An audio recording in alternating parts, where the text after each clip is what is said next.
Everyone knows Egypt, but almost nobody knows the civilization that conquered Egypt, ruled as its pharaohs, and built more pyramids than the Egyptians ever did. Let me tell you something strange. The deeper you go into African archaeology, the more you realize we've been taught only half the story. South of Egypt, where the desert burns red and the Nile cuts through stone valleys, there existed a kingdom so powerful, so old, and so skilled, Egypt itself feared it.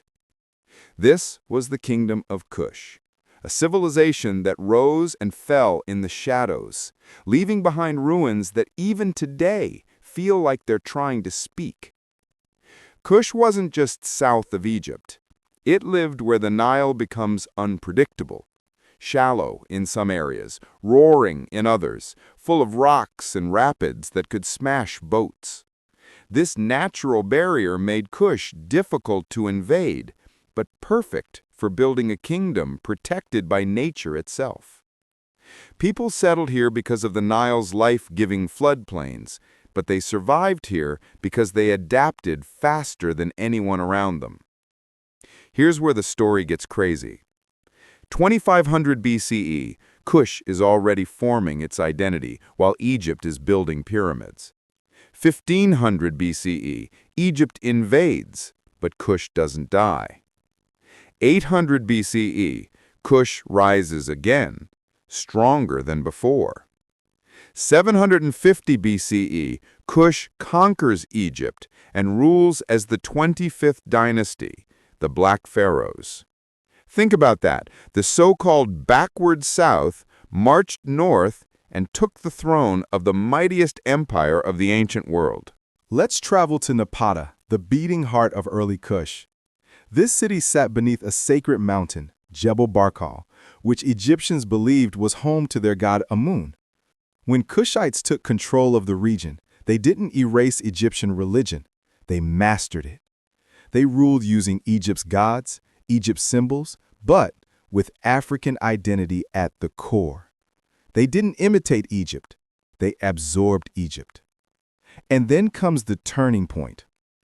Around 750 BCE, a Kushite king named Paye did the unthinkable. He marched an army north into Egypt, not as a raider, but as a liberator.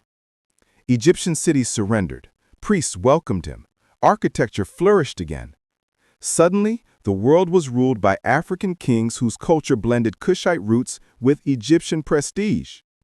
Everyone talks about Egyptian pyramids. Almost nobody talks about Nubian pyramids, even though there are more than 200 of them. They're steeper, sharper, more elegant. And unlike the Egyptian giants, many Kushite pyramids still hold untouched burial chambers.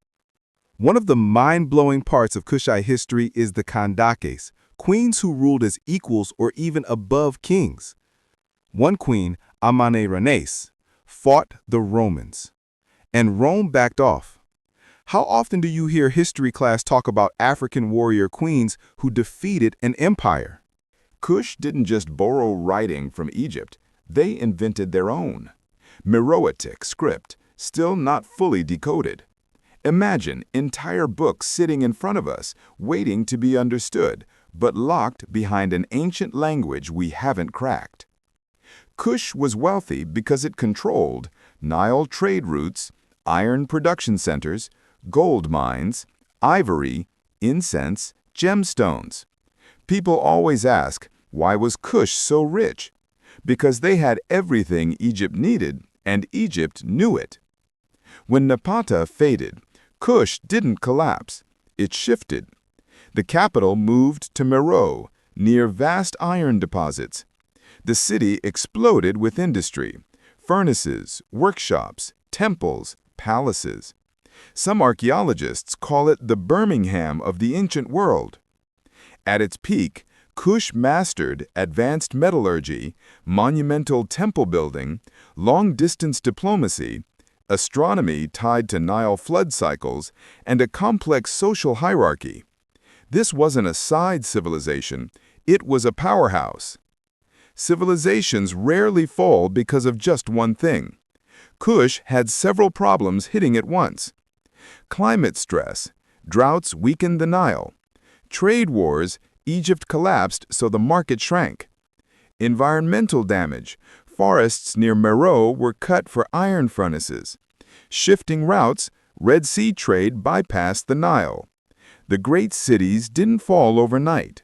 They faded, slowly, painfully. By 350 CE, Kush faced a rising new power, the Kingdom of Aksum from Ethiopia. Aksumite armies marched north, and the ancient kingdom that once ruled Egypt simply disappeared from history. Here's the part nobody expects. For centuries, Europeans didn't believe Nubian pyramids were real. They thought they were mistakes on early maps. It wasn't until the 1800s that explorers finally uncovered the truth. A pyramid field larger than anything in Egypt. Kush isn't dead. You can still see it in the languages, music, architecture, and culture of modern Sudan and Nubia.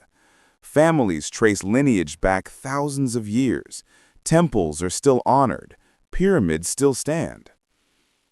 There's a reason Kush isn't taught in most schools. For a long time, African civilizations were ignored, minimized, or dismissed. But archaeology doesn't lie. Ruins don't lie. History, carved in stone, doesn't lie. The story of Kush teaches us, civilizations rise where you least expect. Power rewrites maps. Cultures merge, shift, and reinvent. People who seem forgotten often shape the world the most.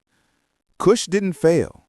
It evolved, transformed, influenced. Imagine the world finally seeing this history, acknowledging the Black Pharaohs, the warrior queens, the iron cities, the desert pyramids shining beneath the sun. History becomes richer when we stop ignoring its hidden chapters. If stories like this matter to you, if you believe forgotten civilizations deserve a voice, subscribe. There are more lost kingdoms waiting.